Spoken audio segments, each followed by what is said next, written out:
কল্পনার জগতে চতুর্দিকে মাইকিং হচ্ছে, সিয়াম নাই, মানুষগুলো আসছে আপনাকে দেখতে, কাফনের কাফন পরায় দেওয়া হচ্ছে, গোসল দেওয়া হচ্ছে, জানাজা দিয়ে কবরে আপনাকে আশহাদু আল্লা ইলাহা ইল্লাল্লাহ ওয়া আশহাদু আন্না মুহাম্মাদার রাসূলুল্লাহ বলে কবরে রেখে আসা হচ্ছে। একবার কল্পনা করেন, এই কল্পনা একদিন বাস্তব হবে কিনা? জোরে বলেন। সেদিন একটু ডানে তাকাবেন, বাঁয়ে তাকাবেন, কাউকে তো আপনার কাছে পাবেন না। কেন আল্লাহকে ভুলেন? কেন আল্লাহকে ভুলেন? গোরস্থানে যেয়ে দেখেন কত দামি দামি ব্যক্তিগুলো কবরে শুয়ে আছে, পৃথিবীর কেউ যায় না তাদের খবর নিতে। ওই গোরস্থানের এক কোণায় আমার আপনার একদিন কবর হয়ে যাবে। আমি আশুরা সম্পর্কে গত জুমায় 10টি শিক্ষা আপনাদেরকে বলেছিলাম, ঠিক কিনা বলেন? আশুরার ঘটনা আমরা সবাই জানি, জানি কি না? জোরে বলেন। এই দিনে শহীদ হয়েছিলেন কে? ইমাম হুসাইন রাদিয়াল্লাহু তাআলা আনহু। গণতন্ত্রের জন্য, ইসলামের জন্য কারবালার ময়দানে রক্ত দিয়েছে। আজও অধিকার আদায়ের জন্য রক্ত এই বাংলার জমিনে ঝরছে কিনা বলেন? কথা বলেন, কথা বলেন। আমরা যেন সেই রসুলের দৌহিত্রদয় ইমাম হুসাইন রাদিয়াল্লাহু তাআলা আনহুর সেই কারবালার ইতিহাস 2024 সালের এই 16-17 জুলাই আমরা যেন বাস্তব দেখতে পেয়েছি। কথা বলেন ঠিক কিনা? 1952 সালে ছাত্ররা রক্ত দিয়েছিল অধিকার আদায়ের জন্য। ইমাম হুসাইন কারবালার ময়দানে রক্ত দিয়েছিল অধিকার আদায়ের জন্য। তারই ধারাবাহিকতায় আজকেও অধিকার আদায়ের জন্য ইয়াজিদ মার্কা মুসলমানদের হাত থেকে দিন ইসলামকে, অধিকারকে ফিরে নেওয়ার জন্য আজকেও তাম পৃথিবীর মুসলমানেরা, ছাত্ররা রক্ত দেয়। কথা বলেন ঠিক কিনা? ও মুসলমান, কতদিন আর ঘুমায় থাকবেন? কতদিন আর নির্বোধ থাকবেন? আপনার চোখে কি পড়ে না সেই রংপুরের শহীদ আবু সাইদ ভাইয়ের কথা? বাতিলদের বুলেটের সামনে বুকটা পেটিয়ে দিয়েছে। আমি এক নয় বারবার দেখেছি বুলেট এসে বুককে ঝাঁঝরা করেছে, রক্ত ফিনকি দিয়ে পড়েছে। সেই বুলেট যাওয়ার পরেও ঈমান কাকে বলে? আবার বাতিলের বুলেটের সামনে এরকম করে বুকটা পাতিয়ে দিয়েছে। কথা বলেন ঠিক কিনা? কি জন্য? কোন রাজনৈতিক চেতনার জন্য নয়, চেতনা একটি, সেটি হচ্ছে মেধার মূল্যায়ন দিতে হবে। কথা বলেন। পৃথিবীতে মেধার মূল্যায়ন দিয়েছে একমাত্র ইসলাম। ইসলাম এন্ড ইসলাম, ইসলাম হচ্ছে complete balance code of life. রাসূল করিম সাল্লাল্লাহু আলাইহি ওয়াসাল্লামের জামাতা, রাসূল করিম সাল্লাল্লাহু আলাইহি ওয়াসাল্লামের চাচাতো ভাই, নাম হচ্ছে হযরত আলী, যার মেধা এতই ছিল রাসূল বলেছে আনা মদিনাতুল ইলম ওয়া আলিয়ু বাবুহা, মদিনা ইলমের শহর, আলী হচ্ছে তার দরজা। জোরে বলেন সুবহানাল্লাহ। সেই আলী মেধার মূল্যায়ন পেয়েছে। দুঃখের বিষয় হলো সত্য, আজকে আশুরার দিনেও আমরা দেখতে পেয়েছি বিল্ডিং থেকেও অনেক ছাত্র ভাইদেরকে ফেলে দেওয়া হয়েছে। কথা বলেন, কথা বলেন। সেই কারবালার আশুরা 2024 সালে আমাদেরকে মনে করে দেয় শহীদ আবু সাইদ। বুলেট যখন বুকে লেগেছে, মাথা ঘুরে উঠেছে, আবার সামনে বুক পাতিয়ে দিয়েছে। শহীদ আবু সাইদ চেতনার বাণী দিয়ে সবাইকে বুঝাতে চেয়েছে, ও ছাত্ররা, ও ইমানদারেরা, যুগে যুগে অধিকার আদায়ের জন্য ঘরে বসে থাকলেই চলে না। যুগে যুগে অধিকার আদায়ের জন্য রাজপথে নেমে আমি শহীদ আবু সাইদের মতো রক্ত দেওয়া লাগতে পারে। কথা বলেন ঠিক কিনা? কাজেই ও ইমানদারেরা, ও আমার ছাত্র ভাইয়েরা, আমার প্রত্যেকটি রক্তের মূল্যায়ন তোমাদেরকে করতে হবে। কথা বলেন ঠিক কিনা? এক শহীদ আবু সাইদের রক্ত তাম বাংলাদেশের কোটি কোটি ছাত্র ছাত্রীদের চেতনাকে বুলন্দিত করেছে। কথা বলেন ঠিক কিনা? যখন বঙ্গবন্ধুই বলেছিলেন রক্ত যখন দিয়েছি রক্ত আরো দিব, তবু বাংলাদেশকে স্বাধীন করে ছাড়বো ইনশাআল্লাহ।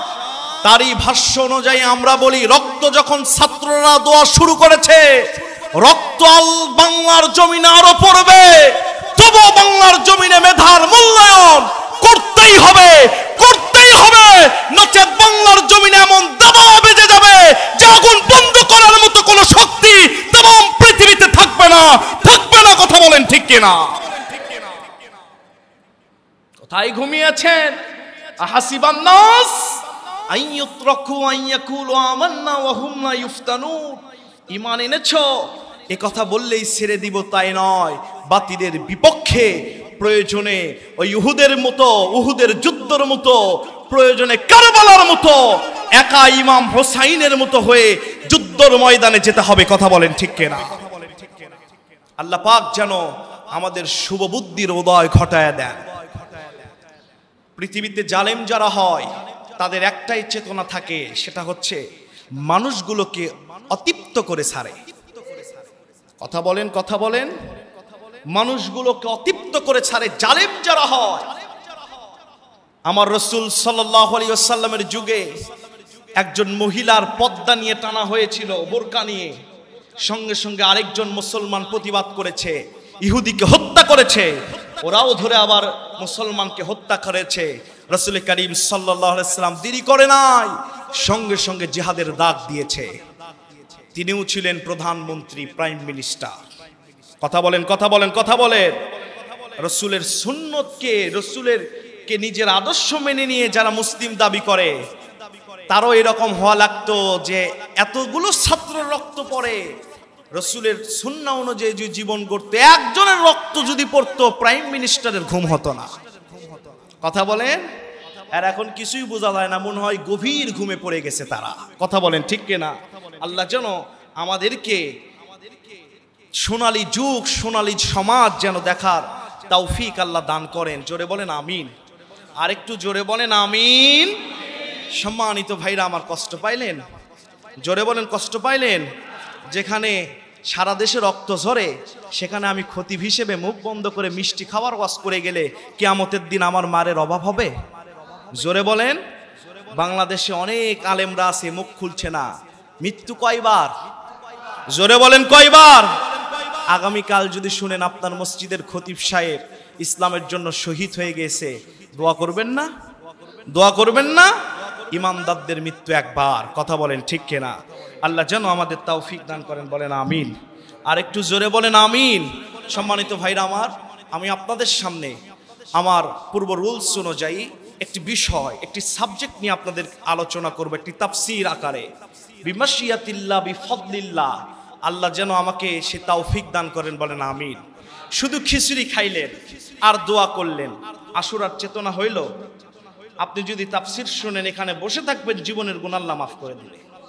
শুধু তাই নয়, আপনার আহলে বায়াতদের কবর আযাব আজকে মাফ হয়ে যাবে। আল্লাহু আকবার বলবেন না? এই জন্য সম্মানিত ভাইরা আমার, আমি তাফসীর আকারে একটি নতুন বিষয় আপনাদের কাছে উপস্থাপন করতে চাই। আপনারা শেষ পর্যন্ত থাকবেন তো ইনশাল্লাহ? যদি একটু দেরি হয় সমস্যা হবে? সমস্যা হবে?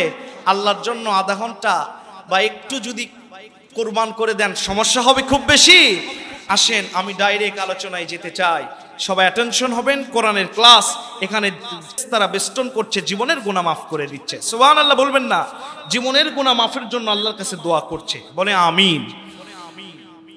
সম্মানিত ভাইরা আমার, আল্লাহ রাব্বুল আলামিন দুনিয়ার মানুষগুলোকে ডাক দিয়ে বলছেন, ও দুনিয়ার মানুষগুলো শুনে রেখে দাও, তোমরা শুধু নামাজ পড়বে, শুধু যাকাত দিবে, শুধু রমজান মাসে রোজা রাখবে, এটাই তোমাদের মূল কাজ হতে পারে না। এগুলো তো থাকবেই বটে, তবে আমি আল্লাহ রাব্বুল আলামিন তোমাদের জন্য অনেক বিষয়গুলো বাদ নিয়ে দিয়েছি, অনেক বিধিবিধান দিয়েছি, সেগুলো তোমাদেরকে মেনে কবরে আসতে হবে। কথা বলেন ঠিক কিনা? আল্লাহ রাব্বুল আলামিন কোরআনুল কারীমের 5 নম্বর সূরা, সূরাটির নাম সূরা মায়েদা। নাম কি? সূরা মায়েদার 67 নম্বর আয়াতে तमाम পৃথিবীর মানুষগুলোকে ডাক দিয়ে বলছেন, শুনে রেখে দাও, ইয়া আইয়ুহার রাসূল বাল্লিগ মা উনজিলা ইলাইকা মির রাব্বিক وإن لم تفعل فما بلغت رسالته والله يعصمك من الناس إن الله لا يهدي القوم الكافرين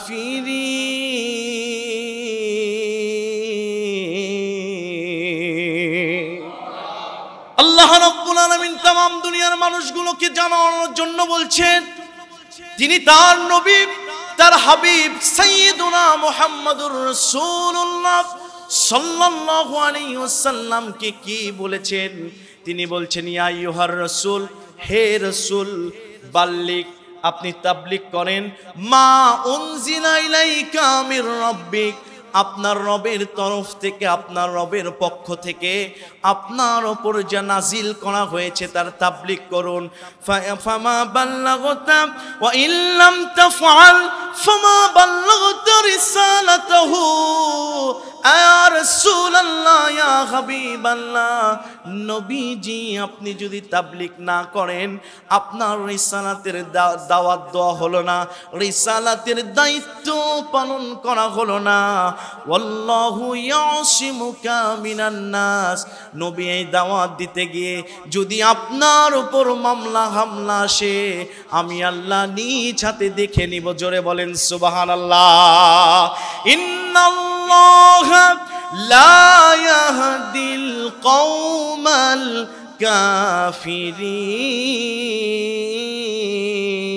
কাফিরিন।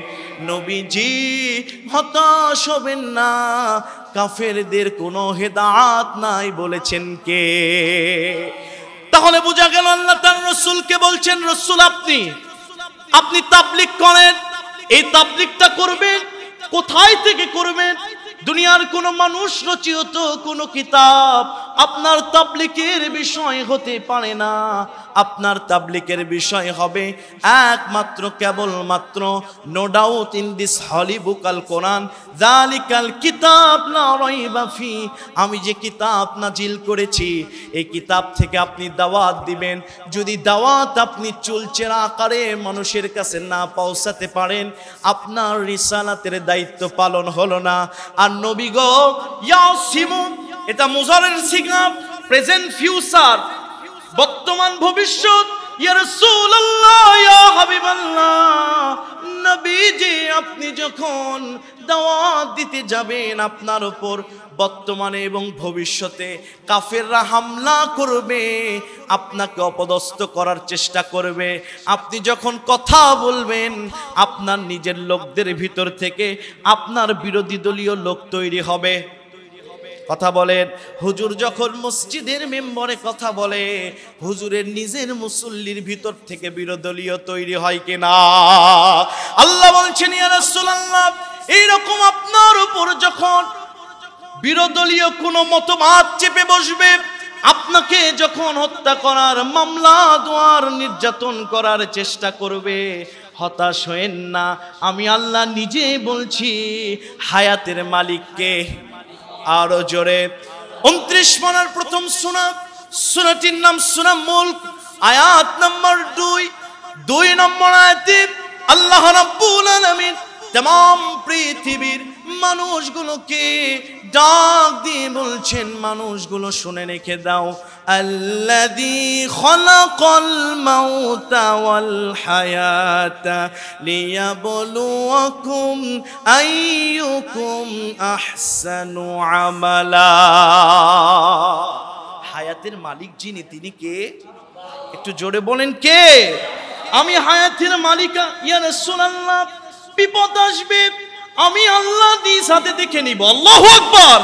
শুধু তাই নয়, নবী গো যখন দাওয়াত দিবেন, আপনার দাওয়াতের ভিতরে যারা কাফের মার্কা লোক থাকবে, যারা আল্লাহর আইন চায় না, মাল্লাম ইয়াহকুম বিমা আনজালাল্লাহু ফাউলাইকা হুমুল কাফিরুন।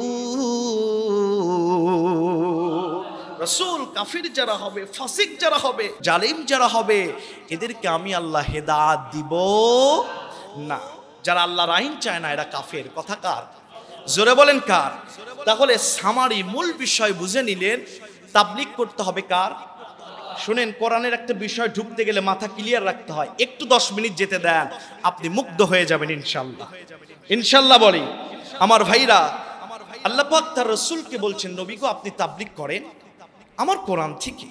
যদি না করেন, রিসালাতের দায়িত্ব তো আপনার পালন হবে না, কারণ আপনাকে আমি দূত হিসাবে প্রেরণ করেছি, বার্তাবাহক হিসাবে প্রেরণ করেছি, পিয়ন হিসাবে প্রেরণ করেছি। রাসূল আপনি যখন দাওয়াত দিবেন, আপনার নির্যাতন আসবে, যত বড় নির্যাতন আসবে, আপনি একবার মনে করবেন আপনার রব আল্লাহ কিন্তু আছে। যখন মনে করবেন আমি আল্লাহ তাদেরকে নিজ হাতে দেখে নিব, আর যারা কাফের হবে এদের কোনো হেদায়েত হবে স্বয়ং জিব্রাইল এসেও যদি কোরআন বলে হেদায়েত হবে না। এখন আসেন মূল বিষয়ে যাচ্ছি। আপনারা প্রস্তুত তো? আপনাদেরকে আমি আজকে একটা গাড়িতে উঠাবো, উঠবেন আপনারা? উঠবেন তো? কিন্তু ওই ছাত্রের মতো যেন হয়েন না। একজন স্যার ক্লাসে যে বলছে, তোমরা জান্নাতে কারা কারা যেতে চাও হাত তুলো। সবাই হাত তুলেছে, একজন হাত তুলে নাই। বলছে তুমি হাত তুলো নাই কেন? বলছে স্যার আমি জান্নাতে যেতে চাই, তবে এখন না, মা বলেছে সদা স্কুলে যাবি, বাসায় আসবি, এদিক ওদিক যেন যাস না। এরকম কি? জোরে বলেন, আপনারা জান্নাত যেতে চান কি না? কারা কারা চান একটু হাত তুলে আল্লাহকে দেখিয়ে দেন। আমি গাড়ি চালাবো, আপনারা সেই গাড়িতে উঠবেন, ঘুরে দেখবেন এই তাবলীগটা করলে আল্লাহ আমাদেরকে কোথায় নিয়ে যাবে। গাড়িতে আমরা উঠলাম ইনশাআল্লাহ। এখন চলেন আমরা একটু রোমাঞ্চকর কিছু জিনিস দেখে আসি। জোরে বলেন সুবহানাল্লাহ। সম্মানিত ভাইরা আমার, পৃথিবীতে বলেন তো আমাদের প্রভু কয়জন? সবাই না বললে কিন্তু কষ্ট পাবো। জোরে বলেন কয়জন? আমাদের রাসূল কয়জন? মূল রাসূল যার বিধান আমাদেরকে মানতে হবে সেটা কয়জন? নবী অনেকজন, রাসূল অনেকজন, তবে আমরা যে রাসূলের অনুসারী তিনি কয়জন? আমাদের ধর্ম কয়টা? জোরে বলেন একটা। তাহলে তাবলীগ চলবে কয়টা? জোরে বলেন। বাংলাদেশে চলছে কয়টা? জোরে বলেন। বলে তোমারটা কি? বলে চরমোনাই। তোমারটা কি? বলে জামাত ইসলাম। তোমারটা কি? আওয়ামী লীগ। তোমারটা কি? বিএনপি। তোমারটা কি? জাসদ। তোমারটা কি? সারসেনা। তোমারটা কি? ফুরফুরা। এইরকম নানা রকম। কোরআন একটা, তাবলীগ হবে একটা, কিন্তু আমার দেশের চেয়ার হয়ে গেছে, তাবলীগের দাওয়াতের চেয়ার হয়ে গেছে অনেকটি। কথা বলেন ঠিক কিনা? এই জন্যই সোনার বাংলাদেশে, স্বাধীন বাংলাদেশের স্বাধীনতা ক্ষুণ্ণ হচ্ছে চেয়ার, দাওয়াতের চেয়ার বিভিন্ন হওয়ার কারণে। কথা বলেন ঠিক কিনা? মস্তক যার যার, দিন ইসলাম সবার, হতে পারে সুন্নি, হতে পারে আলিয়া, হতে পারে কওমি, কিন্তু চেতনা একটাই হবে, আমাদের বিজয় করতে হবে কি?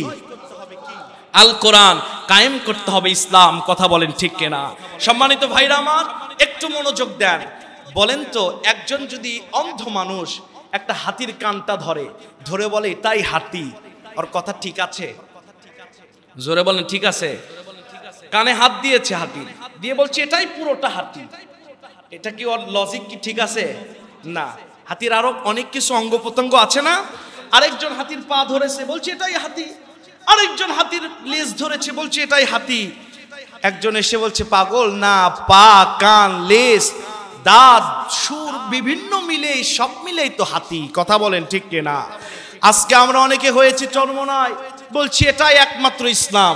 অনেকে হয়েছি জামাত ইসলাম, বলছি এটাই একমাত্র ইসলাম। অনেকে হয়েছি কওমি, অনেকে আলিয়া, বলছি এটাই একমাত্র ইসলাম। নট, সমস্ত ইসলামী দল মিলে একটি ইসলাম, আর সেই ইসলাম হবে মুসলমানদের নাজাতের ওসিলা। কথা বলেন ঠিক কিনা? ভাইরা আমার, একটা হাতির পিছনে যদি কেউ লাগে, ওই হাতি যদি পা দিয়ে এরকম চাপা দেয়, ওর খবর হবে কিনা? জোরে বলেন হবে কিনা? ও মুসলমান, কেন হুজুররা মার খায়? কেন তৌহিদি জনতা মার খায়?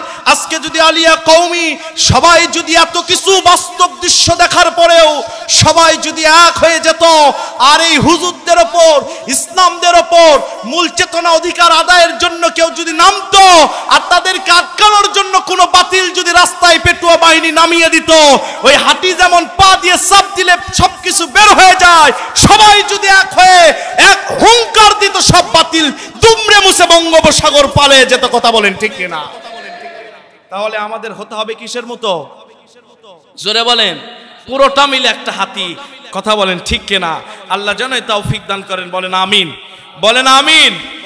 সম্মানিত ভাইরা আমার, এই পৃথিবীতে যারা ঈমানদার, কোরআন সবাই শোনার পরেও সবার হেদায়েত হবে না, কারণ মাইয়াহদিয়াল্লাহু ফালা মুদিল্লা লাহু ওয়া মাইয়ুদলিল ফালা হাদিয়া লাহু। পৃথিবীর মানুষগুলো যাদেরকে আল্লাহ হেদায়েত দেন শুধু তাদের হেদায়েত হবে, যাদেরকে আল্লাহ চান না, হেদায়েত দিতে চান না, তাদের হেদায়েত হবে না। মুসলমান বুঝে থাকলে বলেন কালেমার দাওয়াত আমাদের দেওয়ার দরকার আছে না নাই? ও মুসলমান ভাইরা আমার লক্ষ্য করুন, আল্লাহ পাক তার নবীকে বললেন বাল্লিক, আপনি তাবলীগ করেন। আমাদের রাসূল বিশ্ব নবী মুহাম্মদুর রাসূলুল্লাহ সাল্লাল্লাহু আলাইহি ওয়াসাল্লাম আমাদেরকে কি বলেছেন দেখুন তো, একটু হাদিসের গ্রন্থের দিকে যাই। রাসূল বলছেন বাল্লিগু আন্নি ওয়ালাউ আয়াতান, ও আমার উম্মতেরা যদি একটি হরফ জানো কোরআনের, একটি হরফ জানো ইসলামের, তুমি মানুষের কাছে প্রচার করো। ভাইরা যদি কুল হুয়াল্লাহু আহাদ এইটুকু জানেন, এইটুকু প্রচার করতে হবে, এটা ফরজাইন। কথা বলেন ঠিক কিনা? আল্লাহর কথাও মানা ফরজ, রাসূলের কথাও মানা ফরজ। तमाम পৃথিবীর শুধু নামাজ পড়ে জান্নাতে যাবেন, ব্যবসা করে জান্নাতে যাবেন তা হবে না। আল্লাহ আমাদেরকে এই রাসূলের আয়াত থেকে এবং হাদিস থেকে আল্লাহ আমাদের বোঝাতে চাচ্ছে, যদি তুমি পরিবারের কর্তা হও, তোমার পরিবারে তাবলীগের কাজ করো, দ্বীনের দাওয়াত দাও। যদি ব্যবসার মহাজন হও, ব্যবসাতে তুমি তাবলীগের কাজ করো। যদি মসজিদের খতিব হও, মসজিদে দ্বীনের দাওয়াত দাও। মুমিন যদি হয়ে থাকো, কালেমা যদি পড়ে থাকো, তাবলীগ না করে পার পাওয়ার কোনো সুযোগ নাই। কথা বলেন ঠিক কিনা? আমরা তাবলীগ করব কোরআন থেকে, কোনো বাবার বই থেকে নয়, কোন সারিন্দা নারিন্দার বই থেকে নয়। আমরা তাবলীগ করব কোরআন থেকে। কেন এই কোরআন থেকে তাবলীগ করব? এক নয়, দুই নয়, 11টি কারণে কোরআনের তাবলীগ করব। জোরে বলেন কয়টি? আরো জোরে। জোরে হলো না, জোরে বলেন। 11টি কারণে কোরআন থেকে আমরা তাবলীগ করব। তার 1 নাম্বার 1 কোরআনুল কারীমের 2 নম্বর সূরা, 1 নাম্বার পারা, 2 নাম্বার লাইন কোরআনুল কারীমের সর্ববৃহৎ সূরা। সূরাটির নাম সূরা বাকারা, আয়াত নাম্বার 2। আল্লাহ পাক বলছেন যালিকাল কিতাবু লা রাইবা ফীহি হুদাল লিল মুত্তাকিন। নো ডাউট ইন দিস হলি বুক আল কোরআন, কোনো সংশয় নাই তো এই কোরআনের ভিতরে। এটা তোমাদের মোকাম্মেল হায়াতে Nizam, complete balance code of life. এই কোরআনের তাবলীগ এজন্য করবে, পৃথিবীর বইয়ের ভিতরে সন্দেহ আছে, কিন্তু আমি আল্লাহ যে কিতাব দিয়েছি এর কোনোই পরিবর্তন নাই, এর কোনো সন্দেহই নাই। জোরে বলেন সুবহানাল্লাহ। আজ থেকে কিছু বছর পূর্বে জাপানের চিকিৎসা বিজ্ঞানীরা কোরআনুল কারীমের একটি সূরা, তার নাম সূরা 3, এই সূরা নিয়ে তারা গবেষণা শুরু করলেন।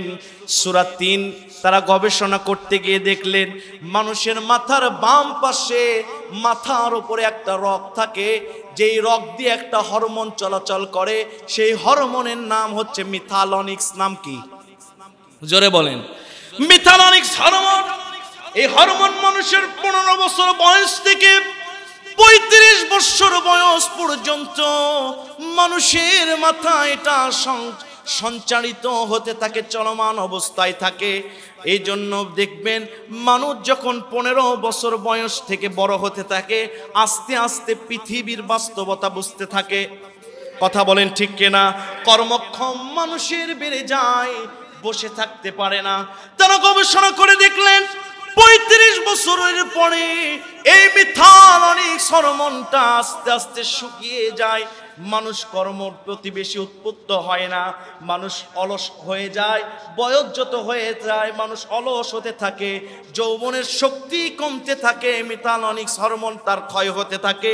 এই মানুষ সঙ্গে সঙ্গে অনেক কিছু বুঝতে তার সমস্যা হয়, তার আইকিউটা অনেক দুর্বল হয়ে যায়, স্মৃতি শক্তি তার দুর্বল হয়ে যায়। কথা বলেন ঠিক কিনা? এই জাপানের চিকিৎসা বিজ্ঞানীরা কয়েক বছর গবেষণা করলেন। গবেষণা করার পরে তারা একটি ঔষধ তৈরি করলেন। মানুষ যদি প্রত্যেক দিন 7টা করে জলপাই আর 1টা করে জবডুমুর পিষায় একসঙ্গে খায়, 35 বছর পার হয়ে যাবে, তাও মানুষের মিথালনিক হরমোন ফুরাবে না, এটা সক্রিয় থাকবে। জোরে জোরে বলেন সুবহানাল্লাহ। তারা গবেষণা করলেন এই যে ওষুধ তো আমরা আবিষ্কার করলাম, মুসলমানেরা বলে কোরআনে সব আছে, দেখি তো তাদেরকে চ্যালেঞ্জ করি, কোরআনে কি এই ওষুধের কথাও আছে? সুবহানাল্লাহ বলবেন না? জাপানের বিজ্ঞানীরা চলে গেলেন পৃথিবীর সবচেয়ে মুসলমানদের সবচাইতে গণজোয়ার যেখানে ঘটে সেই দেশের নাম হচ্ছে মক্কা, সৌদি আরব। কথা বলেন ঠিক কিনা? মক্কা মদিনা সেখানে আছে। এই মদিনার সবচেয়ে বড় একজন দার্শনিক, চিকিৎসা বিজ্ঞানী, শিক্ষাবিদ ডক্টর তহা ইব্রাহিম তার কাছে যেয়ে বলছে, আমরা একটা ওষুধ আবিষ্কার করেছি, মানুষের যৌবন শক্তি কমবে না, এটা সক্রিয় থাকবে, স্মৃতি শক্তি মানুষের ভালো থাকবে, মানুষের স্মৃতি শক্তি ভালো থাকবে, মানুষের স্মৃতি শক্তি ভালো থাকবে। এই মানুষগুলোর স্মৃতি শক্তি ভালো থাকবে, কখনো এই মিথালনিক হরমোন মৃত্যুর আগ পর্যন্ত ফুরবে না। বলতো সেই ওষুধের জন্য 2টি ফল আমরা আবিষ্কার করেছি, যার নাম জলপাই আর জবডুমুর। কোরআনে আংশিকভাবেও কি এর নামগুলো আছে নাকি? ডক্টর তহা ইব্রাহিম মুস্কি হেসে দিয়ে বলছে, তোমরা হালে যেটা আবিষ্কার করেছো আজ থেকে 1450 বছর পূর্বে মহান আল্লাহ রব্বুল আলামিন এই 2টি ফলের নাম কোরআনুল কারিমে বাতলিয়ে দিয়েছে। সবাই বলেন ওয়াত্তিনি ওয়াজ্জাইতুনি ওয়াতুরি সিনিনা ওয়া হাযাল বালাদিল আমিন। 3 মানে হচ্ছে, 3 মানে জবডুমুর আর জাইতুন মানে জলপাই। জোরে বলেন সুবহানাল্লাহ। সম্মানিত ভাইরা আমার, ওরা অপশন নাম্বার এতে তারা হতামুক্ততা হয়ে গেল, মুসলমানদের কাছে পরাজিত হয়ে গেল। এইবার অপশন বি তারা নিল, মুসলমানদেরকে কাত করার জন্য, হেনস্থা করার জন্য বলছে, ওষুধের নাম তো পেয়েছি, ওষুধ কেমনে খাবে, এটা কি কোরআনে আছে নাকি? কারণ বলেন তো, দুনিয়ার কোনো ডাক্তার যদি প্রেসক্রিপশন লেখার পরে ওষুধ কিভাবে খাবে এটা যদি না লিখে দেয়, বলেন ওই ডাক্তার না বাটপার? জোরে বলেন। এই বাটপার হয়ে যাবে সে। কিন্তু আমার আল্লাহ ওষুধের নাম দিয়েছে, আল্লাহ পাক এই ঔষধ কিভাবে খাইতে হবে সেটাও বলে দিয়েছে। বলছে আমাদের জলপাই এটা দিনে 7টা খাইতে হবে আর জবডুমুর 1টা খাইতে হবে। সংখ্যার নাম কি কোরআনে আছে নাকি? ডক্টর তহা ইব্রাহিম বলছে, ও খ্রিস্টান ও চিকিৎসা বিজ্ঞানীরা শুনে রেখে দাও, আল্লাহ পাক কোরআনুল কারিমে 3 মানে জবডুমুরের নাম নিয়েছে 1 বার আর জাইতুন নাম নিয়েছে কোরআনে 7 বার। জোরে বলেন আল্লাহু আকবার। এই কোরআনে কিছুই বাদ নাই। এই জন্য কোরআনের আমরা তাবলীগ করব নাম্বার 1। এই কোরআনুল কারীম এটা কোন সংশয়ের কিতাব, এটা কোনো নির্ভুল একটা কিতাব। সম্মানিত ভাইরা আমার, চলেন কোরআনের তাবলীগ করব 2 নাম্বার কারণের জন্য। কোরআন এমন একটি কিতাব যে কোরআনকে যদি মেনে চলেন, কোরআনের একটি হরফ পড়েন, রাসূল বলেছেন মান করা হারফাম মিন কিতাবিল্লাহ ফালাহু আশরা বিআমসালিহা। কেউ যদি কোরআনের একটি আয়াত তেলাওয়াত করে, আল্লাহ কৃপণতা করে হলেও তাকে আল্লাহ কমপক্ষে 10টি নেকি দান করে। ভাইরা আমার, নেকি কত বড় বারবার বলেছি। তিরমিজি শরীফের হাদিস, হযরত আবু বকর রাদিয়াল্লাহু তাআলা আনহু রাসূল করিম সাল্লাল্লাহু আলাইহি সাল্লামের কাছে যে বলছেন, ইয়া রাসূলুল্লাহ নেকি কত বড় বলেন। নবী বলছেন নেকি হচ্ছে উহুদ তুর পাহাড়ের 3 গুণ। গুগলে সার্চ দিলে পাইবেন তুর পাহাড় হচ্ছে 7 স্কয়ার মাইল। আর আল্লাহ যেহেতু একটা নেকি 10 গুণ বাড়িয়ে দিবে, এই 3 7টা কত হয়? আবার 21কে 10 দিয়ে গুণ করলে 210 স্কয়ার মাইল। কোরআনে একটি হরফ পড়লে 210 স্কয়ার মাইল পরিমাণ ভারী জিনিস আপনার এক একটা নেকি নামায় আমলে যুক্ত হবে। এজন্যই তো আপনি কোরআনের তাবলীগ করবেন পরিবারে। আপনার ছেলে নামাজ পড়ে না, আপনার ছেলে রিলেশন করে বেড়ায়, আপনার ছেলে সং গান শুনে বেড়ায়, সন্তানকে কাছে টানিয়ে বলেন, বাবারে তুই তো রিলেশন করিস, এ বাবা তুই তো নামাজও পড়িস না, একটাবার চোখটা বন্ধ করে তোর শেষ দিনকে একটু কল্পনা করতো। সবাই আসছে তোকে দেখতে, তুই পরে আছিস সাদা কাপড় পরে খাটনিতে। কথা বলে, সবাই জানাজা দিয়ে তোকে নিয়ে যাচ্ছে কবরে চিরস্থায়ী, যে ঘরে একবার ঢুকলে আর কোনোদিন বাড়াতে পারবি না। তাহলে আয় তাবলীগটা, কোরআনটা একটু ধরে নে। আল্লাহ নামাজ পড়তে বলেছে, আল্লাহ হারাম রিলেশন থেকে মুক্ত থাকতে বলেছে, একটু কর। দুনিয়ায় কষ্ট হলেও তোর পুরো আখিরাত আল্লাহ সুন্দর করে দিবে। জোরে বলেন সুবহানাল্লাহ। এজন্যই তো আমরা তাবলীগ করব, ঠিক কিনা বলেন? নাম্বার 3 হচ্ছে তাবলীগ কেন করব আমরা? পৃথিবীর ভিতরে এমন একটি কোরআন, এমন একটি কিতাব এটা যেটা সব চাইতে বেশি পড়া হয়। কথা বলেন ঠিক কিনা? আপনারা কষ্ট পাচ্ছেন? কষ্ট পাচ্ছেন? আমি চাচ্ছি আজকের এই আলোচনা তাফসীর হয়ে আমার সমস্ত মুসলিমের গুনাহ মাফ হয়ে যাক। সম্মানিত ভাইরা আমার, 3 নম্বরে কেন আপনি তাবলীগ করবেন? এই পৃথিবীর ভিতরে সবচাইতে বেশি কোরআনকে বেশি পড়া হয়। আমেরিকার একজন দার্শনিক, আমি কিছুদিন আগে বলেছিলাম আবার বলছি, আমেরিকার একজন মহিলা দার্শনিক লেখিকা, তিনি একটি বই লিখেছিলেন যার নাম আই লাভ ইউ। মানে কি? যুবকেরা একটু বলো, আই লাভ ইউ মানে কি? জোরে বলেন, আমরা চিৎকার দিয়ে বলি আই লাভ ইউ। বলেন তো, একটু বলেন, I love you prophet Muhammad সাল্লাল্লাহু আলাইহি ওয়াসাল্লাম। জোরে বলেন আল্লাহু আকবার। আমি তোমাকে খুব ভালোবাসি। যুবকেরা এটা খুব ভালো করেই জানে, গোলাপ ফুল কেনার সময় ভালো করেই জানে। কথা বলেন ঠিক কিনা? সম্মানিত ভাইরা আমার, এই তাফরিদা মারিয়েত একটি বই লিখেছিল যার নাম আই লাভ ইউ। 280 পৃষ্ঠার একটি বই।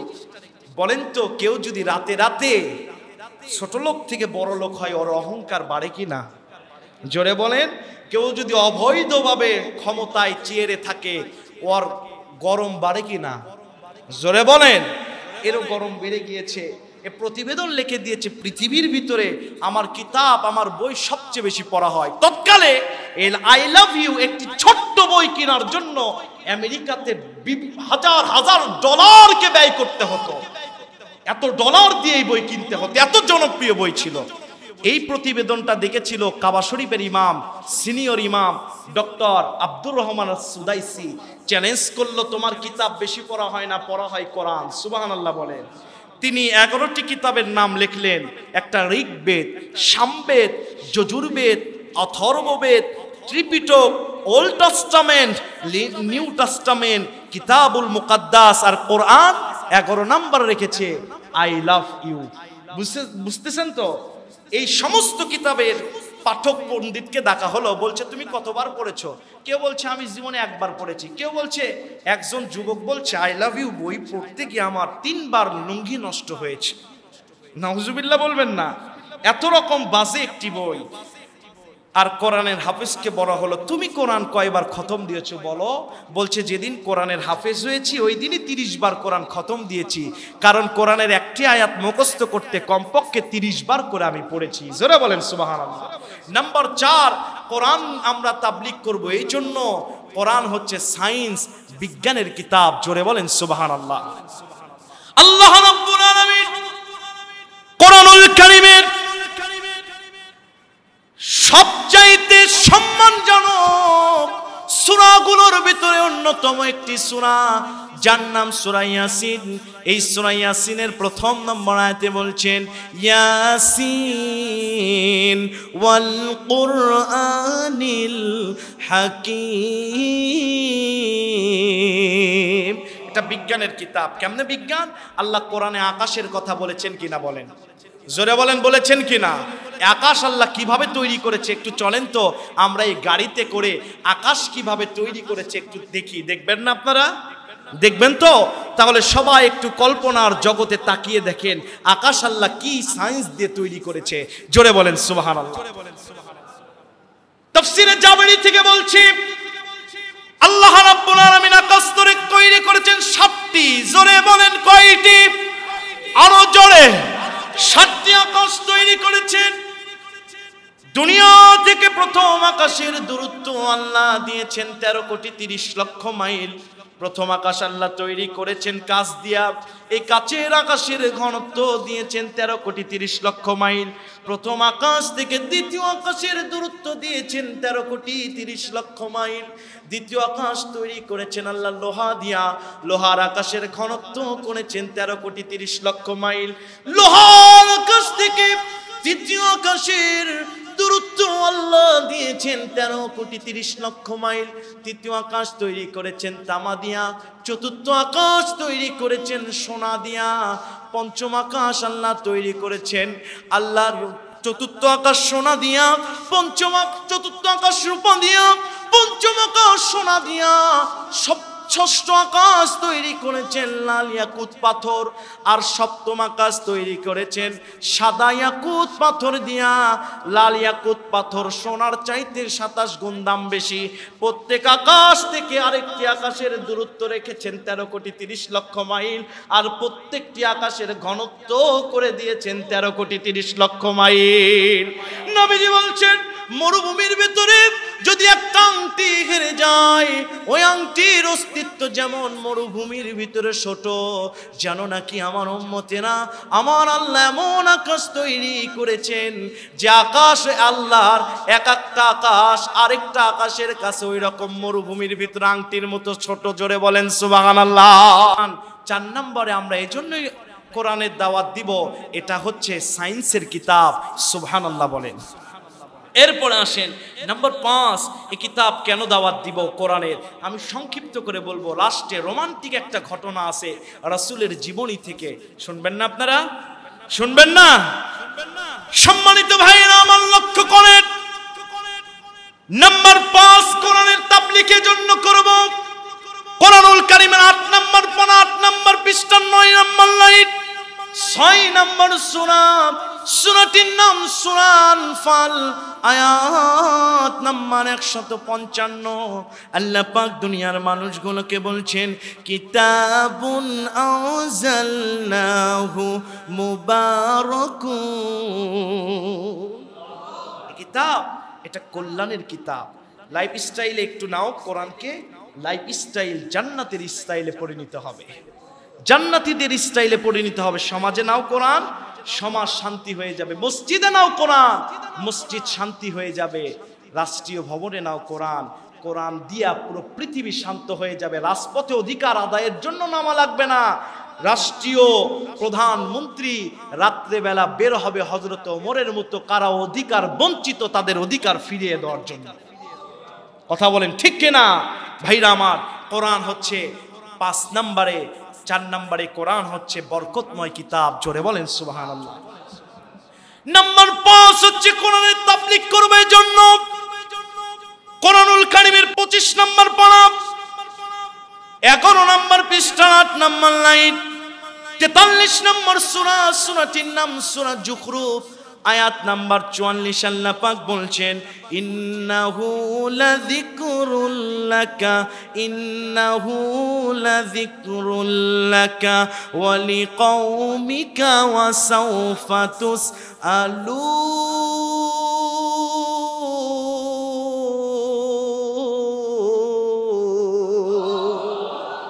এমন কিতাব যেটা তোমাদের সংবিধান, দস্তুর, তোমাদের জীবনের পরিচালনার রাষ্ট্রীয় কিতাব। জোরে বলেন সুবহানাল্লাহ।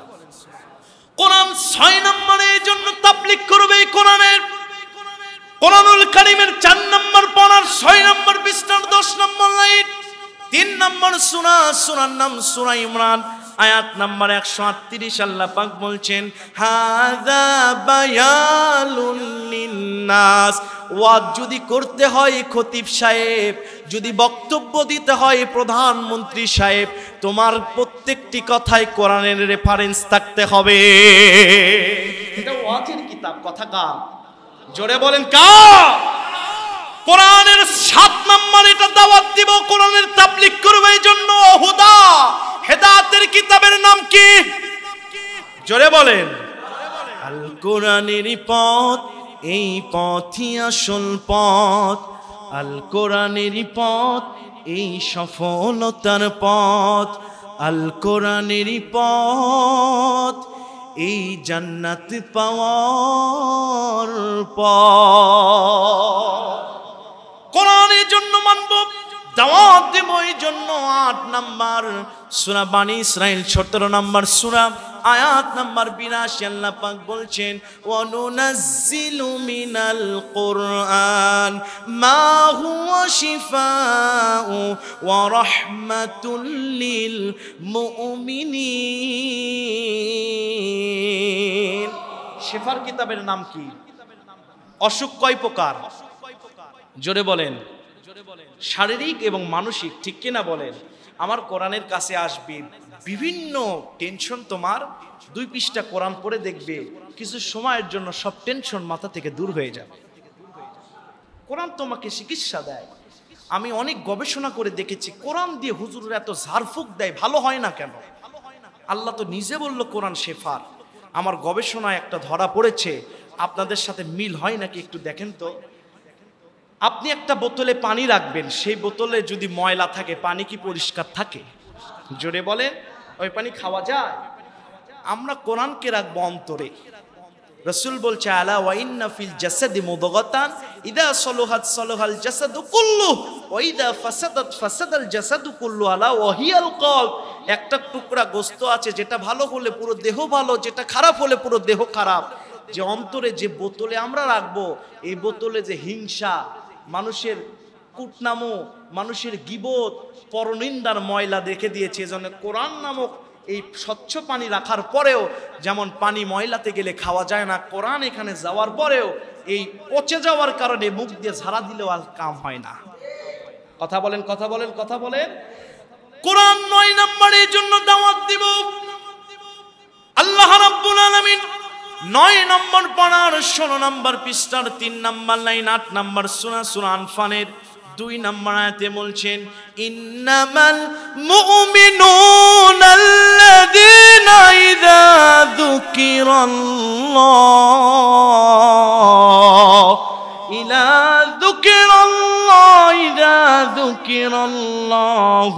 ওয়াজিলাত কুলুবুহুম وَإِذَا تُلِيَتْ عَلَيْهِمْ آيَاتُهُ زَادَتْهُمْ إِيمَانًا।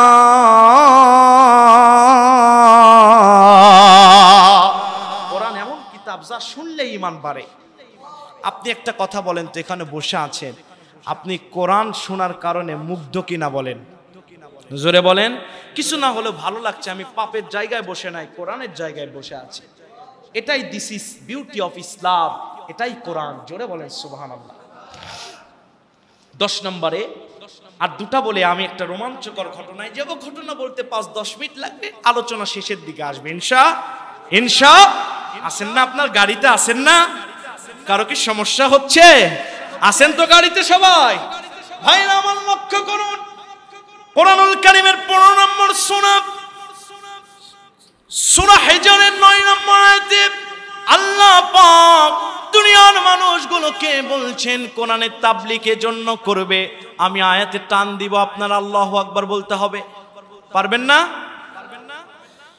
ইন্না নাহনু নাযালনা যিকরা ওয়া ইন্না লাহু লাহাফিজুন।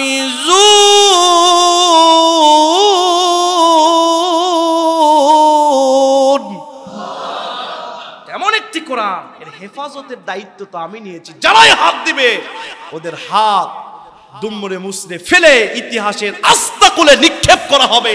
কারণ এই কোরআন, এটা হেফাজতের দায়িত্ব নিয়েছেন কে? জোরে বলেন কে? এই কোরআন আজও নাই। কোরআনের আলেম ওলামা ছিল কিনা? জোরে বলেন ছিল কিনা? এই আলেম ওলামাদের গায়ে যারা হাত দিয়েছে, পতনের রাস্তা এক এক করে খুলে যাবে, আরো খুলে যাবে। কারণ মুসলমান ভাইরা 720 বছর আল্লাহ ফেরাউনকে হায়াত দিয়েছিল, আল্লাহর কাছে দোয়া করেছিল, আল্লাহ একদিনও যেন আমাকে সর্দি দিও না। আজও আমরা এত বছর চলে যায়, কোনোদিন পত্রিকায় দেখি না অমুক দেশের অমুক নব্য ফেরাউনের একটু জ্বর হয়েছে। দেখি অমুক নব্য ফেরাউন হাসপাতালের বেডে শুয়ে আছে, দেখা যায় না, বোঝা গেল ফেরাউনের পুরো ধারা আল্লাহ তাকে দিয়ে দিয়েছে। যখন এমন ধরা ধরবে, পৃথিবী বাপ মাপ যাবে, কিন্তু জনগণ তাদেরকে মাফ করবে না। এটা কার ওয়াদা? জোরে বলেন কার ওয়াদা? আল্লাহর ওয়াদা। সুতরাং হতাশ হওয়ার কোনো সুযোগ নাই। 720 বছর পর তো আল্লাহ ফেরাউনকে ধরেছিল। কথা বলেন, কথা বলেন, কথা বলেন। ওয়ায়ুযিল্লুল্লাহু যালিমিন, জালেমদেরকে এমন ভাবে ধরবে যে ওরা দিশা খুঁজে পাবে না, করবোটা কি? কথা বলেন ঠিক কিনা? কোরআন 11 নাম্বার এই জন্য মানবো, দাওয়াত দিব। কিতাবুন আনজালনাহু লিতুখরিজান নাসা মিনাজ যুলুমাতি ইলান নূর। এই কোরআন অন্ধকার থেকে হেদায়েতের পথে আনে। মানে আপনার চেতনা যদি খারাপ হয়ে থাকে, ওই চেতনাকে মুছায় দিয়া কোরআনমুখী চেতনা আল্লাহ বানিয়ে দেয়। জোরে বলেন সুবহানাল্লাহ। এই 11টি কারণে কোরআনের তাবলীগ করব। আল্লাহর নবী, বিশ্ব নবী আমার হযরত ওমরকে ডাক দিয়ে বলেন, এই ওমর, আমি নবীজি তাবলীগ করতে চাই রে ওমর, তুমি অনুমতি দিবা কিনা কি বলো? হযরত ওমর বলছেন, ইয়া রাসূলুল্লাহ, তাবলীগ করবেন কার কাছে আপনি একটু বলেন তো। আল্লাহর নবী বললেন, এই ওমর রে, আমি তাবলীগ করব। দুনিয়ার অনেক মানুষের কাছে তাবলীগ করেছি, অনেকে গ্রহণ করেছে, অনেকে করে নাই। আমি আমার খাস প্রতিবেশী, আমার পাড়া প্রতিবেশী চাচা আবু জেহেলের কাছে আজকে তাবলীগ করব। জোরে বলেন আল্লাহু আকবার। আল্লাহর নবী, বিশ্ব নবী, রাহমাতুল লিল আলামিন নবীজিকে হযরত ওমর ডাক দিয়ে বলছেন, ইয়া রাসূলুল্লাহ, ইয়া হাবিবাল্লাহ, নবী গো, আবু জেহেলের কাছে আপনি তাবলীগ করতে যাবেন, আবু জেহেল কি আপনাকে বাধা দিবে নাকি? আমার নবী বললেন, আমাকে আল্লাহ শারিআ পড়ে করে দুনিয়াতে প্রেরণ করেছেন, শরীয়ত প্রণেতা করেছেন, আমাকে দূত হিসেবে প্রেরণ করেছেন। আমি চলে যাব আবু জেহেলের কাছে দাওয়াত দিতে, কিন্তু আমার ভাষা উগ্র হবে না, আমার ভাষা হবে মিষ্টি ভাষা। জোরে বলেন সুবহানাল্লাহ। আজকে কিছু খতিব, কিছু বক্তা আছে বাংলাদেশে, মাঠে উঠলেই জিহাদ শুরু করে। আছে না নাই? এটা তো ক্লাস, এটা তো জিহাদের ময়দান নয়। কথা বলেন, কথা বলেন। কোন হুজুর যদি শুনে এই এলাকায় অমুক দল বেশি, সে যদি তার দলের সাথে না মিলে ওই দলকে মঞ্চে উঠে কুপাতে শুরু করে। আছে না নাই? এটা রাসূলের সুন্নতের খেলাফ। রাসূল সাল্লাল্লাহু আলাইহি সাল্লাম আবু জেহেলকে দাওয়াত দিতে গিয়েছেন নরম ভাষায়। জোরে বলেন সুবহানাল্লাহ। আল্লাহর নবী, বিশ্ব নবী, রাহমাতুল লিল আলামিন আবু জেহেলের বাসায় গিয়ে নক করলেন, ডাক দিয়ে বলছেন, ও চাচা আছেন নাকি? আবু জেহেল বলছে, কে? বলছে, আনা মুহাম্মদ, আমি হচ্ছি মুহাম্মদ। বলে নাই আমি রাসূলুল্লাহ। তাহলে তো খুলবে না।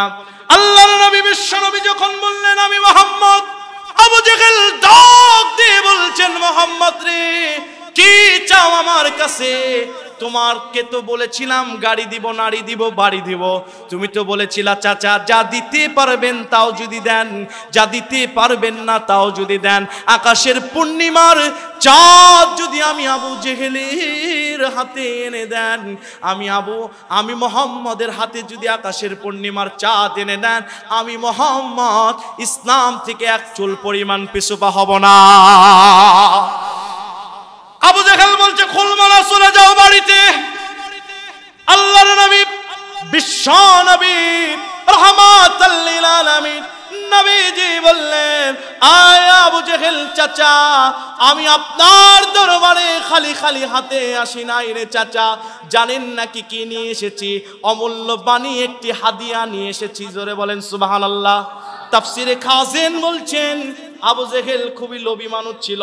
স্ত্রীকে ডাক দিয়ে বলছেন, স্ত্রী দেরি করিস না, চলে যা, মোহাম্মদ হাদিয়া এনেছে। বলছে মোহাম্মদকে জানি আমরা আলামিন, মোহাম্মদ কখনো মিথ্যা বলতে পারে না। আবু জাহেলের স্ত্রী যখন দরজাটা খুলে দিয়েছে, এমন সময় নবীজি আমার আবু জাহেলের বাসায় প্রবেশ করলেন। আবু জাহেল বলছে মোহাম্মদ হাদিয়া কই দে, হাদিয়া দিয়ে চলে যা, তোকে চাই না কিন্তু তোর হাদিয়াও ছাড়ি না। আছে না নাই? এমন ঘুষখোর পাতি বাংলার জমিনেও আছে না নাই? ভাইয়েরা আমার, বাবাজিরা আমার, আল্লাহর নবী বিশ্ব নবী রাহমাতাল লিল আলামিন ডাক দিয়ে বলছেন, চাচা যান, আজকে এমন একটি হাদিয়া এনেছি, এটা হাতে দেওয়া যায় না, চোখে দেখা যায় না, এটা আপনাকে আজকে আমি কানে দিব, কানে কানে। কোথায় দিবে? জোরে বলেন। আবু জাহেল বলছে বুঝতে পেরেছি, তুই যখনই সুযোগ পাস খালি দাওয়াত দিস। বুঝেন নাই আমার ভাইয়েরা? আল্লাহর নবী বললেন কানে দাওয়াত দিব। আবু জাহেল ডাক দিয়ে বলছেন, এই মোহাম্মদ, তোর কোন দাওয়াত আমি গ্রহণ করব না, এখান থেকে তাড়াতাড়ি বাড়ানো হয় ধাক্কা দিয়ে ফেলে দিব। নবীজির কাঁধে হাত দিয়েছে, নবীজিকে ফেলে দিবে। হাজারবার আবু জাহেল চেষ্টা করে, সরাতে পারে না। আবু জাহেলের স্ত্রীও চেষ্টা করে, সরাতে পারে না। এমন সময় তাফসীর কারক বলছেন, আল্লাহর শাদীদুল কুওয়া গ্রেট মেসেঞ্জার রুহুল আমিন জিবরাইল এসে বিশ্বনবীর পা দুটো চেপে ধরেছে, নবীকে যেন সরাতে না পারে দাওয়াত থেকে। জোরে বলেন সুবহানাল্লাহ। আমার ভাইরা ও মুসলমানেরা, তাফসীরে বাইজাবির লেখক তিনি লিখছেন, এই পৃথিবীতে যত পানি আছে, আটলান্টিক মহাসাগরে, ভারত মহাসাগরে, বঙ্গোপসাগরে, ফ্রেশ ওয়াটার একটা পানির বোতলেও যা পানি আছে, 4 কাপেও যা পানি আছে, এই সব পানিকে যদি হযরত জিবরাইলের হাতে দেওয়া হয়, জিবরাইল সব মাথায় মাখবে, 1 ফোঁটা পানি জমিনে পড়বে না। আন্নাল কুওয়াতা লিল্লাহি জামিআ।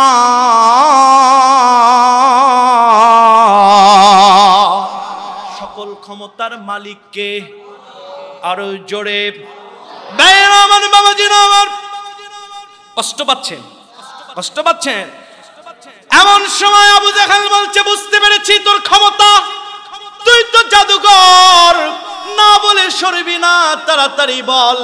বিশ্বনবী সঙ্গে সঙ্গে বললেন, আলাম তারা কাইফা ফাআলা রাব্বুকা বিআসহাবিল ফিল আলাম ইয়াজআল কাইদাহুম ফি তাদলিল ওয়া আরসালা আলাইহিম তায়রান আবাবিল তারমিহিম বিহিজারাতিম মিন সিজ্জিল ফাজআলাহুম কাআসফিম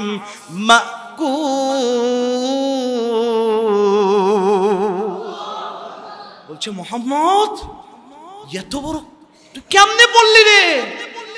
হস্তি বাহিনীর ঘটনা তুই বলছিস, এটা তো তোর জন্মের আগেই ঘটেছিল, তুই কেমনে জানলি? মোহাম্মদ নবী বলছে ওমা ইয়ান্তিকু আনিল হাওয়া ইন হুয়া ইল্লা ওয়াহয়ু ইউহা, আমি কিছুই জানি না, জানাই কে? জোরে বলেন। বলছে মোহাম্মদ আস্তা জানেছি, চলে যা তো তাড়াতাড়ি, রাতের ঘুম হারাম করিস কেন? নাউজুবিল্লাহ বলবেন না। নবী বলছেন চাচা আর একটা ওয়াজ করি প্লিজ, আর একটা ওয়াজ করি। বলছে আবার? বলছে হ্যাঁ আর একটা। বলছে আচ্ছা কর, তাড়াতাড়ি যা। বলছে তাব্বাত ইয়াদা আবি লাহাবি ওয়া তাব। থাম থাম মোহাম্মদ থাম, কি বলিস? আমার কাছের নেতা, আমারই নেতা আবু লাহাব ধ্বংস হোক। মোহাম্মদ আমরা কিন্তু একটা জিনিস ভালো করে জানি, তুই যা বলিস তা মিট যায় না, আর কিছু বলিস না বাবা। বলতিছি একটা তো বললাম, আরো দুটা বলিস আচ্ছা। আবার কি? তাব্বাত ইয়াদা আবি লাহাবি ওয়া তাব মা আগনা আনহু মালুহু ওয়া মা কাসাব সায়াসলা নারান যাতা লাহাব আমরাতুহু হাম্মালাতাল হাতাব ফি জিদিহা হাবলুম মিন মাসাদ। ও চাচা আবু জেহেল ধ্বংস হবে, শুধু তাই নয় আবু জেহেলের অবৈধ ক্ষমতা সম্পদ সব ধ্বংস হবে, শুধু তাই নয় আবু জেহেলের এই আবু লাহাবের সম্পদ তো ধ্বংস হবেই, আবু লাহাবের স্ত্রীও ধ্বংস হবে। আজকে যারা আলেমদের বিপক্ষে লেগেছ, তিনটি মামলা তোমরা খাবে। 1 নাম্বার ধ্বংস হবে, 2 নাম্বার অবৈধ ক্ষমতা ধ্বংস হবে, নাম্বার 3 তোমার আশেপাশে যত নেতা কর্মী আছে সবকিছুকে ধ্বংস করে দিবে কে? জোরে বলেন কে? আবু জেহেল সঙ্গে সঙ্গে রাতের বেলা দৌড় দিয়েছে আবু লাহাবের দরজায়, যে বলছেন এই আবু জেহেল আয় আবু লাহাব, জানিস নাকি রে মুহাম্মদ তোর জন্য 3টি পরোয়ানা জারি করেছে। বলছে কি বলেছে? বলছে সে প্রথম বলেছে তুই ধ্বংস হয়ে যাস, দ্বিতীয় বলেছে তোর সম্পদ ক্ষমতা ধ্বংস হয়ে যাবে, তৃতীয় বলেছে তোর স্ত্রীও ধ্বংস হয়ে যাবে। আবু লাহাব চোখের পানিগুলো ছেড়ে দিয়ে বলে দুনিয়ার মানুষ যা বলুক বলুক, আমি আবু লাহাব আমার নিজের ভাতিজা হচ্ছে মোহাম্মদ, আমি কিন্তু ভালো করেই জানি মোহাম্মদ আল্লাহর নবী, মোহাম্মদ যা বলেছে একটাও মিথ্যা যাবে না। জোরে জোরে বলেন আল্লাহু আকবার। ভাইরা আমার, বাবাজিরা আমার, আবু লাহাব ডাক দিয়ে বলছেন আমি ভালো করেই জানি নবীরা কোনো কিছু বললে কমপক্ষে 3 মাস সময় লাগে, 3 মাসের ব্যবধানে সেটা কার্যকর হয়ে যায়। আমার হায়াত আর কয়দিন? জোরে কয়দিন? 3 মাস হায়াত আমার। আবু লাহাব বলছেন মুহাম্মদ আমাকে ধ্বংসের কথা বলেছে, কিন্তু মুহাম্মদকেও আমি ছাড়ব না। চলো চলো, আমার একজন লোক আছে, আমি মরার আগে মুহাম্মদের লাশ জমিনে দেখতে চাই। আছে না নাই? জোরে কোন? দৌড় দিয়েছে কুস্তিগিরের কাছে। তৎকালীন জামানার সবচেয়ে বড় একজন কুস্তিগির ছিল, যার নাম হচ্ছে রুকাইনা। এক বেলা খাওয়ার জন্য 8টা করে ভেড়া লাগে নাস্তায়। কয়টা? জোরে কোন? ও রুকাইনার কাছে যে বলছে ও রুকাইনা যা চাও সব দিব, মুহাম্মদকে হত্যা করতে হবে, কুস্তিতে হারাতে হবে। রুকাইনা বলছে তোমরা বলো তো মুহাম্মদ কেমন, খাটো না লম্বা? বলছে মুহাম্মদ সুটাম দেহের অধিকারী, 6 প্যাক। একটা মানুষ সৌন্দর্য হওয়ার জন্য যা দরকার, খাটো না লম্বাও না, ম্যাচুইট শরীরের অধিকারী মুহাম্মদ। জোরে বলেন সুবহানাল্লাহ। বলো তো মুহাম্মদের চেহারা কেমন? আবু জেহেল বলছে গভীর রাত্রে আমি কোরআন শুনতে গেতাম, রাতের বেলা গোপনে গোপনে। এটা যেন রুকাইনা কাউকে বলো না, আমি কিন্তু শুনতাম। বুঝতেছেন? আমি শুনতাম। ও রুকাইনা, একদিন পূর্ণিমার চাঁদে আমি আকাশের চাঁদের দিকে তাকাই আর আব্দুল্লাহ ইতিমপোলা মুহাম্মদের চেহারার দিকে তাকাই।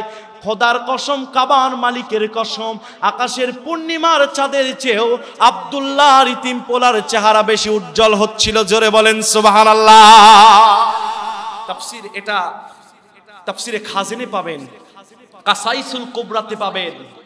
আমার ভাইরা, যখন এই কথাগুলো বলল, রুকাইনা রাত্রেবেলা শুয়ে গিয়েছে। এমন সময় কি হয়েছে? মালিমুন নাজাত, একটা বড় তাফসীর ফার্সিতে লেখা, এই মালিমুন নাজাতের ভিতরে এসেছে রুকাইনার স্ত্রী রাত্রেবেলা রুকাইনার কাছে যে বলছে স্বামী গো, জীবনে আপনি অনেক হত্যা করেছেন, আমি আপনার তরবারিতে আমি অনেক বিষ দিয়েছিলাম, আপনার তরবারি প্রস্তুত করেছি, কিন্তু স্বামী গো আজকে মোহাম্মদকে হত্যা করতে যায়েন না। বলছে কেন যাব না? বলছে আমি এমন একটি স্বপ্ন দেখেছি, জানেন না কি? আমি দেখি আব্দুল্লাহ রিতিম পোলা মোহাম্মদের পা জমিনে, আকাশ আকাশ, মাথা আকাশের ওপর। জোরে বলেন সুবহানাল্লাহ। বলছে এই মোহাম্মদের চেহারা দেখে আমি তো ব্যাকুল হয়ে গিয়েছি। শুধু তাই নয়, মোহাম্মদের দিকে যখন যাচ্ছি এমন সময় একজন বড় মানুষ দেখি, সে আমাকে বলছে আমার নবীর গায়ে হাত দিলে তোকে চিড়ে ফেলে দিব, তোকে শেষ করে দিব। সে একটা হা করেছিল, স্বামী গো তার চেহারা মনে নাই, তার এক একটা দাঁত 2 হাত সমান লম্বা। সুবহানাল্লাহ। কম তাফসীর থেকে বলছি আমার ভাইরা, আমি তাকে নাম জিজ্ঞেস করেছিলাম, তার নাম আলী। জোরে বলেন কি? রুকায়না রাতের বেলায় দৌড় দিয়েছে আবু জেহেলদের তাবুতে, যে বলছে আবু জেহেল আলী মোহাম্মদের কে হয়? বলছে চাচাতো ভাই। এরপরে আবু লাহাব ঘুমের ভিতরে তাকে বলছে এই আবু লাহাব ওঠ ওঠ ওঠ, আলী মোহাম্মদের কে হয়? বলছে চাচাতো ভাই। ওর কয়টা রূপ? বলতেছে তা জানি না, যখন যে সময় আসে তখন সে সময়ের রূপ ধরে। রুকায়না চলে গিয়েছে পরের দিন মোহাম্মদ নবীকে দেখার জন্য, না দেখে মারবে না। যে দেখে 8-10 জন মানুষ, 21 জন মানুষকে নিয়ে কোরআনের দাওয়াত দিচ্ছে। একটা মানুষ খুবই সুন্দর, তার কাছে যে আমি নাম জিজ্ঞেস করবো তো দূরের কথা, আমাকে বলছে এই রুকায়না তোর মুখকে ছোট কর, দাড়িকে লম্বা কর। সুবহানাল্লাহ বলেন। রুকায়না আমি বলেছি মোহাম্মদ তোকে কিন্তু আমি হত্যা করব, তুই কি খাস, আজকে কি খেয়েছিস বলতো? বলতিস আমি একটা খেজুর 6 জন মিলে ভাগ করে খেয়েছি, তোর সাথে হত্যা, তোকে মারবো আগামীকাল। বলছে আমাকে হত্যা করবে, তাহলে একটু সময় দাও। নবীজি বলছে আমি একটু ফ্যামিলি থেকে বিদায় নিয়ে আসি। আল্লাহু আকবার বলবেন না? রুকায়না যায় আর বলে ও আবু জেহেল আবু লাহাব, মোহাম্মদকে মারবো সত্য একটা, আশেপাশে যেন আলী না থাকে। সুবহানাল্লাহ বলবেন না? আশেপাশে যেন আলী না থাকে। বিশ্ব নবী রাহমাতাল লিল আলামিন গভীর রাত্রে তাহাজ্জুদের নামাজে দাঁড়িয়ে গিয়েছে হযরত খাদিজাকে নিয়ে। ওমিনাল লাইলি ফাতাহাজ্জাদ বিহি নাফিলাতাল লাক আসা আন ইয়াবআসাকা রাব্বুকা মাকামাম মাহমুদা।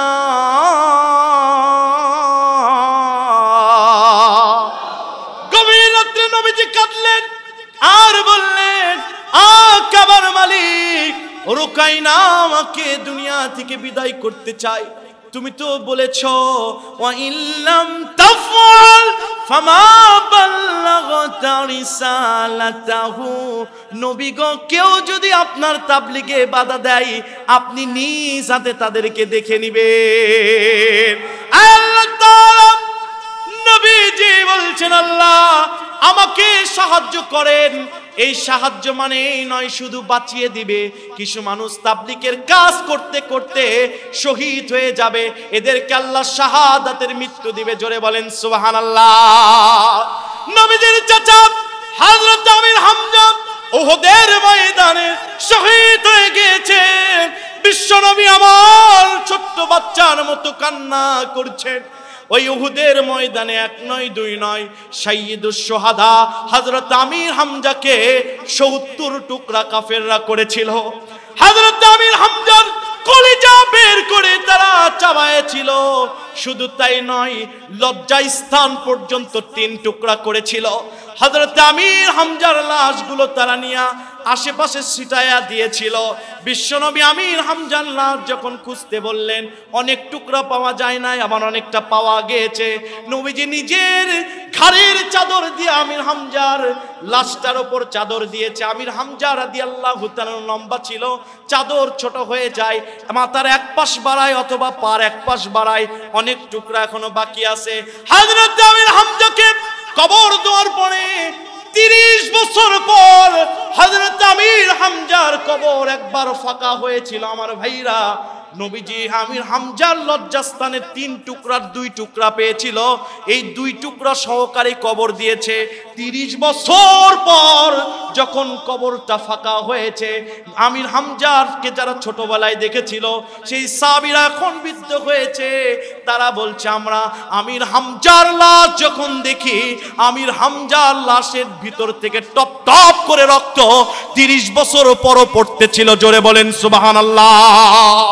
কোরআনুল কারীম আল্লাহ রাব্বুল আলামিন সূরা ইমরানের 169 নম্বর আয়াতে বলছেন, ওয়ালা তাহসাবান্নাল্লাযীনা কুতিলু ফি সাবিলিল্লাহি আমওয়াত বাল আহইয়াউম ইনদা রাব্বিহিম ইরযাকুন। যারা আল্লাহর জন্য শহীদ হয় কবরে তারা খাবার পায়। বলেন তো রক্ত তৈরি হওয়ার জন্য খাবার লাগে কিনা? আমির হামজা কবরে খাবার পাচ্ছিল, শহীদ হলে লাভ, কবরে খাবার পাবে। আর এমনি ঈমান নিয়ে মারা গেলে ওই যে ঘুমাবেন আখিরাতে উঠবেন।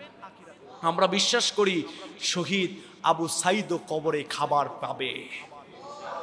কথা বলেন, কথা বলেন, কথা বলেন। কোরআনের তাফসীর কারক, তিনিও কোরআনের ওপরে ছিলেন, তিনিও কবরে আজীবন খাবার পাবেন। আর তাদের বিরোধীয় লোকরা কবরে গেলে মারের অভাব হবে না। আযাবুন আযীম। কথা বলেন ঠিক কিনা? আমার আল্লাহর নবী যখন দোয়া করেন, এমন সময় নবীজির স্ত্রী হযরত খাদিজা বলছেন, ইয়া রাসূলুল্লাহ কিছুই চাই না, একটা জিনিস চাই। ঘড়ি দেখে আর 10 মিনিট চাই। কয় মিনিট আপনাদের? জোরে বলেন, দিবেন আমাকে? ইয়া রাসূলুল্লাহ কিছুই চাই না, আমার অনেক সম্পদ ছিল, ইসলামের জন্য ব্যয় করে দিয়েছি। আমি খাদিজা মদিনার ধনী ছিলাম, আমাকে বিবাহ করার জন্য অনেক ধনীরা পাগল হয়েছিল। ইয়া রাসূলুল্লাহ আমি খাদিজা কখনো কল্পনা করিনি আমার বাসায় খাওয়ার জন্য একটা খেজুর ছাড়া কিছু থাকবে না। মাত্র একটা জিনিস আমি চাই, দেবেন নাকি নবী গো? নবীজি বলছেন, খাদিজা সম্ভব যদি হয় আমি দিব, আমার এমন কিছু চেও না যা আমি দিতে পারবো না। আমি মুহাম্মাদের কিছু নাই, তুমি তো সব জানো। ইয়া রাসূলুল্লাহ ইয়া হাবিবাল্লাহ কিছু চাই না, আজকে তাহাজ্জুদের নামাজের পরে দোয়াটা আমি খাদিজা নিজে করতে চাই। খাদিজা হাত তুলে বললেন, আল্লাহ ইসলামের জন্য 40 বছর বয়সে 25 বছরের যুবককে বিবাহ করেছি। আল্লাহ আল্লাহ অনেক সম্পদ ইসলামের জন্য দিয়েছে। আজ আমি খাদিজার পরিবারে একটা খেজুর ছাড়া কিছু খাবার নাই। মুহাম্মদ মার খেয়েছে, আমি খাদিজা পিঠে তেল দিয়ে দিয়েছি। স্বামীকে তাবলীগ করা থেকে এক চুল পিছুপা হতে বলি নাই। আল্লাহ গো কিছু চাই না, আজকে আমার ইতিম মোহাম্মদ, আমার স্বামী মোহাম্মদের জীবন আপনার কাছে ভিক্ষা চায়। আল্লাহর নবী সঙ্গে সঙ্গে খাদিজার কোলে পড়ে গিয়েছে। খাদিজার হাত ধরে চুমু খায় আর বলে, খাদিজা খাদিজা রে এমন কথা বলেছিস রে খাদিজা, আমি মোহাম্মদ ইসলামের জন্য সব যদি চলে যায় আমার কষ্ট নাই। আল্লাহর কাছে আমার একটা শুকরিয়া, জীবন সঙ্গী হিসাবে খাদিজাকে পেয়েছি। নবীজি কোনোদিন স্ত্রীদেরকে মারে নাই। আয়েশা বলছেন, একটা বুড়ি মহিলার জন্য এত কেন আপনার দয়া? আমরা কুমারী থাকতে আপনার কি ভালো লাগে না? আপনি কোনো কিছু জবাই করলে আগে খাদিজার বান্ধবীদেরকে হাদিয়া কেন দেন? নবীজি খাদিজার চলটা এরকম ধরে বলছে, রে আয়েশা যা বলেছিস বলেছিস আর বলিস না রে, তোরা আমার সুখের দিনের সঙ্গী, খাদিজা আমার দুঃখের দিনের সঙ্গী। এমন সময় নবীজি যখন খাদিজার কোলে শুয়ে আছেন, আল্লাহ দেরি করে নাই, সূরা মাইদার ৬৭ নম্বর আয়াত জিবরাইলের মাধ্যমে সঙ্গে সঙ্গে নাজিল করে দিয়েছে। আল্লাহ পাক বলছেন, ইয়া আইয়ুহার রাসূলু বাল্লিগ মা উনজিলা ইলাইকা মির রাব্বিক ওয়া ইল্লাম তাফআল ফামা বাল্লাগতা রিসালাতাহু ওয়াল্লাহু ইয়াসিমুকা মিনান নাস। ইন্নাল্লাহা লা ইয়াহদিল কওমাল কাফিরিন। আল্লাহ আয়াত নাযিল করে বলছেন, নবী যান দাওয়াতটা দেন, আমি আল্লাহ নিজে দেখে নিব কাফেরদের কোনো হিদায়াত নাই। আল্লাহু আকবার। আয়াত নাযিল হয়ে গেল। নবীজি পরের দিন গিয়েছেন, কুস্তিগীরকে দেখার জন্য শত শত মানুষ এসেছে, নবীকে মারবে। নবী তাওয়াক্কুল করেছে কার উপর? আমি একটা আয়াতে টান দিব, আপনারা আল্লাহু আকবার বলতে পারবেন? অন্তর ঠান্ডা হয়ে যায় নাই? দুনিয়ার কিছু অন্তরকে ঠান্ডা করতে পারে না কোরআনের তাফসীর ছাড়া। কথা বলেন ঠিক কিনা? আমি আয়াতে টান দিব, আল্লাহু আকবার বলতে পারবেন? ইন্না সলাতি ওয়া নুসুকি ওয়া মাহইয়ায়া ওয়া মামাতি লিল্লাহি রাব্বিল আলামিন।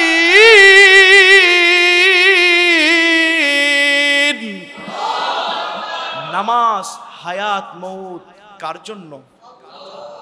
নবীজি চুপ করে আছেন। এমন সময় রুকায়না নবীজিকে মারতে এসেছে। নবীর হাত, একজন নবীর হাতে আল্লাহ জান্নাতি 40 জন যুবকের শক্তি দেয়, আর একজন জান্নাতি যুবকের শক্তি দুনিয়ার 40 জনের শক্তি। নবীজি শুধু এরকম হাত আঙ্গুল উঠাইছে কার নামে? আল্লাহর নামে। সঙ্গে সঙ্গে হযরতে গ্রেট মেসেঞ্জার জিব্রাইল হাজির, সমস্ত ফেরেশতারা দেখছে নবীজি তো দুনিয়া থেকে বিদায় নিবে। এমন সময় যখন লোকটা এরকম আলোক করেছে, আঙ্গুলটা উঠায়ছে, সঙ্গে সঙ্গে নবীজির আঙ্গুলের সাথে পুরো রুকায়নার দেহ আল্লাহ জয়েন করে দিয়েছে। নবীজি এক আছাড় মেরে রুকায়নাকে ফেলে দিয়েছে। রুকায়না কয়েক টুকরায় পরিণত হয়ে গিয়েছে। কে সাহায্য করেছে? কথা বলেন, কথা বলেন। মুসলমান, চেষ্টাটা করতে হবে। হয়তো আপনি পারবেন না। কু আনফুসাকুম ওয়া আহলিকুম নারা, তুমি বাঁচো, তোমার পরিবারকেও বাঁচাও।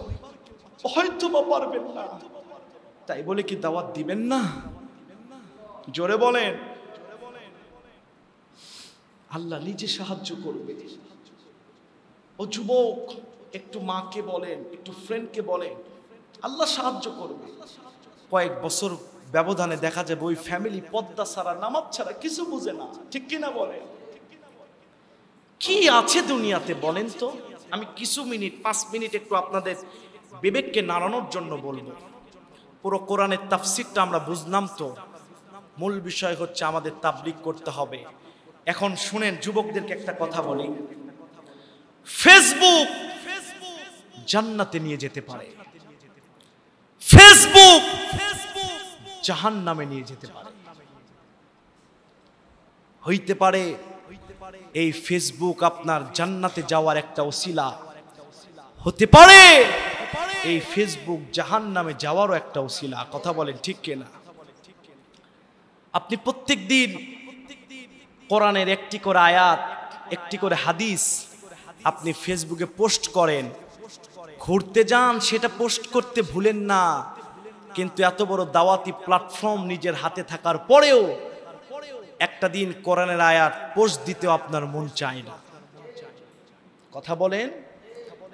আপনি একক ব্যক্তি 5000 ফ্যামিলিতে যে দাওয়াত দিতে পারবেন না। ফেসবুকে পোস্ট করেন, 5000 ফ্রেন্ড পেয়ে যাবে। কথা বলেন ঠিক কিনা? দাওয়াতি কাজ আপনার হয়ে যাবে। কাল কিয়ামতের দিন এই ফেসবুক আপনার জান্নাতে যাওয়ার ওসিলা হয়ে যাবে। ও যুবক, কিসের মায়া তোমাকে গ্রাস করেছে যুবক? কিসের ভালোবাসা তোমাকে আল্লাহ থেকে বিমুখ রেখেছে যুবক? তুমি যদি তোমার গার্লফ্রেন্ডকে একটা গিফট দিতে একদিন ভুলে যাও, সে তোমার সাথে ব্রেকআপ করে। কথা বলেন। অথচ নিজের আল্লাহ, আমাদের প্রভু, শত শত বছর নামাজ না পড়লেও একদিন চোখের পানি ছেড়ে আল্লাহর কাছে তাওবা করলে আল্লাহ কিন্তু জীবনের সব গুনাহ মাফ করে দেয়।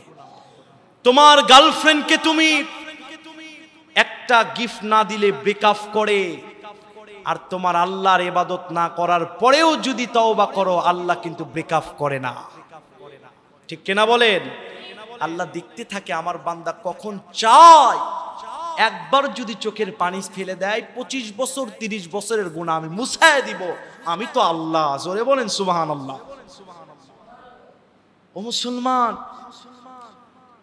একটা বার নামাজে, ফরজ নামাজের পরে মসজিদে বা জায় নামাজে চোখটা বন্ধ করে থাকবেন তো, ভেবে দেখবেন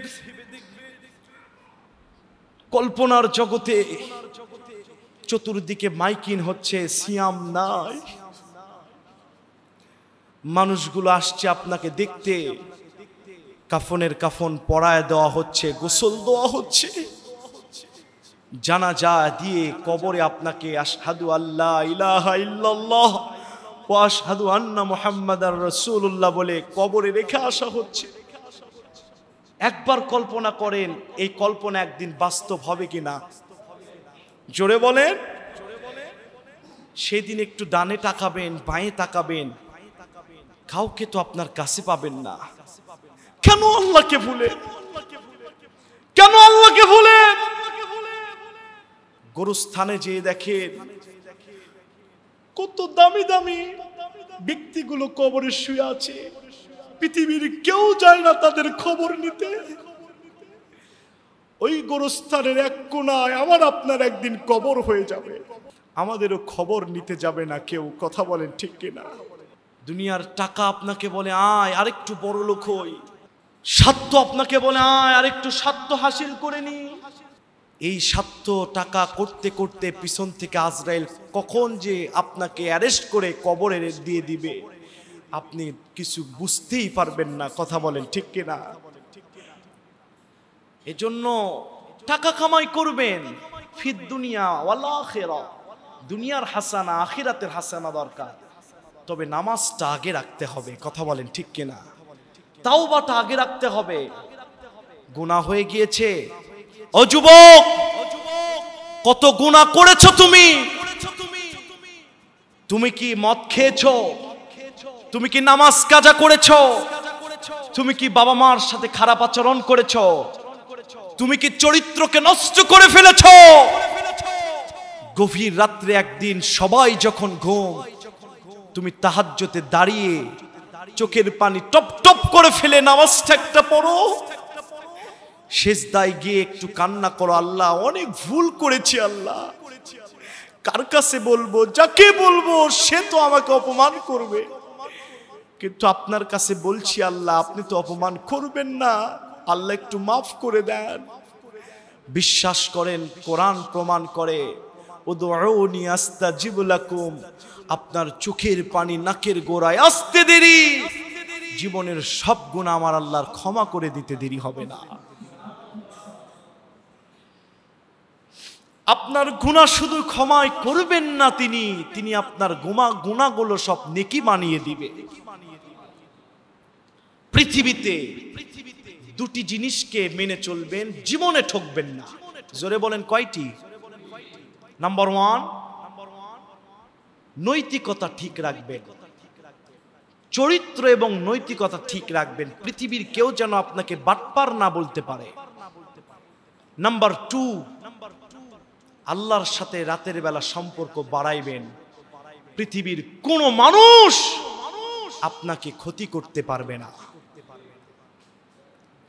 আপনার পরিবার যদি আপনার বিপক্ষে যায়, আপনার সমাজ যদি আপনার বিপক্ষে যায়, আপনার বগুড়া শহর যদি আপনার পুরো বগুড়ার সবাই বিপক্ষে যায়, আর আল্লাহ যদি কবুল করে, আল্লাহি পৃথিবীর কেউ আপনাকে দমায়া রাখতে পারবে না। আধারে ভয় পেও না, আলো আছে আধারে। তুমি উঠে দাঁড়ালে কালো সব পালিয়ে যাবে। জোরে বলেন আল্লাহু আকবার। পৃথিবীতে বলেন তো সবচেয়ে দামি জিনিসের নামটি কি?